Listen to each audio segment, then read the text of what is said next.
Hello guys, mayong hapon. Welcome to my vlog. Welcome to my guys. So naata karon diri sa syempre sa akong lugar. So sa makita ninyo nga wanang guys sa unahan bitaw, mao na siya halos tulo na kabuan ang minlabay sa ang pag harvest.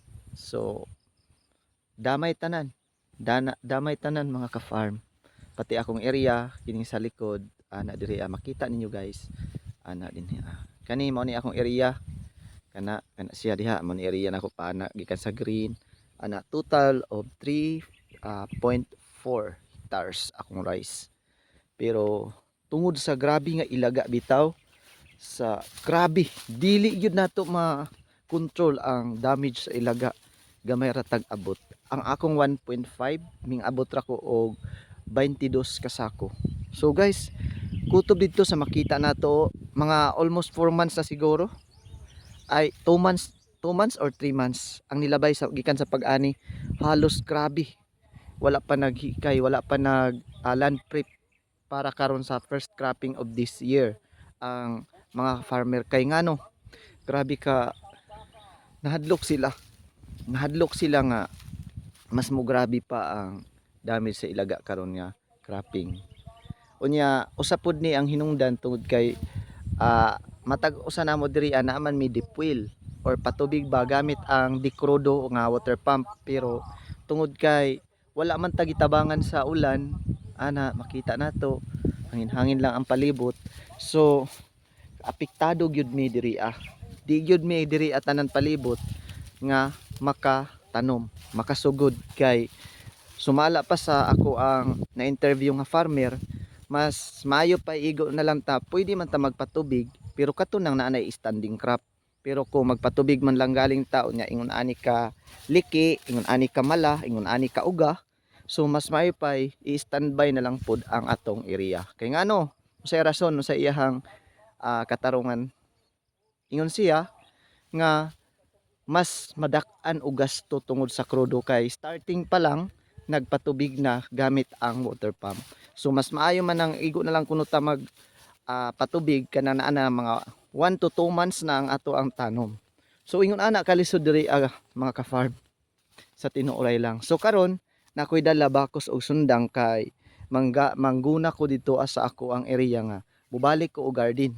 Kay ngano grabe ang atong kahimtang karon. Ang ako ra di ang kahimtang kanang luoy nga luod. Kay ngano gawas nga gamay ra tag abot. Kini guys kini 1.5 paana dito 22 ra tungod sa ilaga.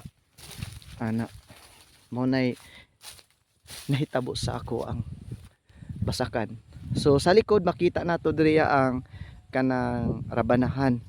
Nako diha pipila ka punuan nga rabana, mga 50 plus na lang siguro na diha. Pero dito sa unahan luyo makita nato na dito nga natay mga tanom. Tamna nato na diha ang tanom makita karon na anay durian og gi intercropan na lang pud nako og kanang lubi ana. So sa karon naa na mi kanang binhi. Ang ako ang prepare ani nga binhi karon is L20 hybrid na siya guys sa SL Agritech ana. Imbis mao na akong issue karon para kini nga area lang diri nga side para nga first time na ako nang tanom nga variety. Pero unsaon lagi nato pagtanom mga ka-farm ang SL20 kay wala pa ko ang akong nasulayan sa SL product ang SL19, SL14, SL8, SL8, SL14, SL19.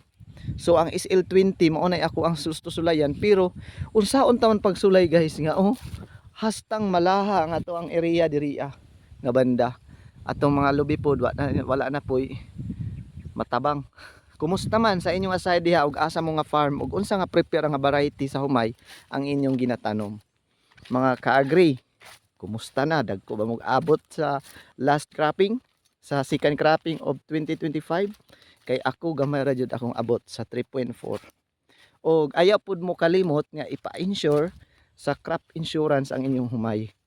Timan iha mga ka-farm, dili land insurance, crop insurance. Kay para sa mga disclaimer no, kay daghan mo usa ko sa local farmer technician diri sa Agusan del Sur. Unya connected ko sa diri nga office sa LGU sa Esperanza, Agusan del Sur. During release sa inbreed seeds, nag-assist me nga mga local farmer technician. So sa kasagaran na interview na ako, nag-interview po ko nga, kumusta man na dito nagpa-insure ba mo? Nagpa-insure man mi sir, na dito pa-insure man mi. Okay kaayo. Unya, naputuyo farmer mi ingon dito nga di naman kaya nako sir. Ang area kay maximum raman og 2 hectares per ang say tawag ani per household. So iya ko nung gipapa-insure sa lain. So big wrong gyud na siya, guys. Kinahanglan ko magpa-insure gyud mo kanang na gyud mo kaugalingong gasto. Kay ngano abi ninyo mas diha mo nagsugod nga inyong gilad ang inyong kaugalingon. Nang lamang mo ana. So kinahanglan niya tinuoray gyud. Unsay buot pasabot tinuoray. Ang crop insurance man gyud ato na siyang i-enroll. I-apply nato na tinuod nga naat jud tay tanom. O bitaw na mukuha ta og notice sa atong mga barangay, designated barangay agricultural worker kay aron niya man-notify. Pero namang gyud uban niya mukuha gihapon siya og notice ngadto sa kanang weaver or papel dito sa baw. Dayon mga tikra. Di siya tinuod niya nag-telled or nagtikad og kanang cropping, nagpa-insure lang. So nang lamang na taana, nangilad na taana. Unya, napoy uban nga kanabitang okay na lang tong nagpa-insure siya nga kanang gisugo sa iyahang silingan niya ipa-insure ni akong area. Murag okay ro gamay pero di ko to okay guys. Mga ka-farm di ko to okay. Nadyo uban nagpa-insure nga wa jud siya gitanom, wa siya giingnan sa iyang amigo, wa giingnan sa igsuon. Nagpa-insure lang nga walay tanom. Unsay nabutang sa unahon na crop insurance. Gipa-insure lang niya bisag wala siya crop. Di gyud na siya maayo. So ana na lang di na tadaghan maghisgot kay basig na napoy masuko no. Ay lang mo kalo suko pod. Ana. So diri ta maghisgot. Kung ahanin na abot ako ang video no, paki-message na lang og pila inyong abot last cropping sa 2025. Kay ang akong abot diri ang akong gitanom ato nga variety is 534. Nindot og bugas, humot, pero humot pod sa ilaga. Ana. So pa mi naka-start diri guys. So mao na akong area, kuhaan na lang po nato ni siya area sa fish pond para maka-avail ta sa project sa Bifar. Fish pond ta diri o bali 1,200 square meter. Or pwede ra 1,000 square meter para maka-avail ta. So guys, anhita diri paingon sa akong garden sa una pero gardino na napud na ako balik karon. Nakitaan man nato ni diri. So total area aning ako ang area tanan is apil na ang sa high value crop ay 4 hectares. So dinhi ata mao ni ako ang area nga kini area na nako ni para mobalik ko og himo og kanang tanom og sibuyas dahon. Mao ni akong gipakita sa inyo nga naa ko'y sugod niya.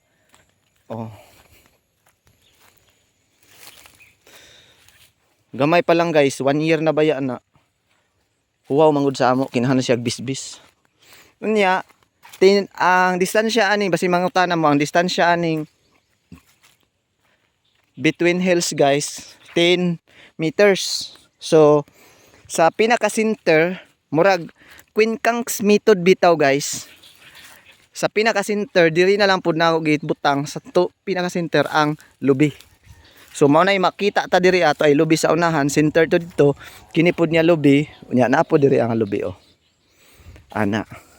So naa na ko inaandam na tamnanan para nga after sa assembly, pwede na siya ma-cultivate para ni sa kanang batong ni diri nga area.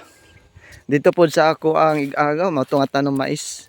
Din kutobra among area di ito diha sa may kawayan na nadahang saging diha ang mga ka-farm. Anara magtanom ta bisag unsa sa panahon karon kay aron nga kay giatake man sa ilagang ang humay mais, so diri ata sa kanang mga gulay nga dili atakihon Pero ayaw lang ng mga batong or mga munggos kay atak yun na. Umot kay na sa ilaga. Unya di yun ta magpabilin nga di ta manghilo. Manghilo gyud ta sa ilaga. Ora to og daghang salamat. Magsugod na kog trabaho. Bye.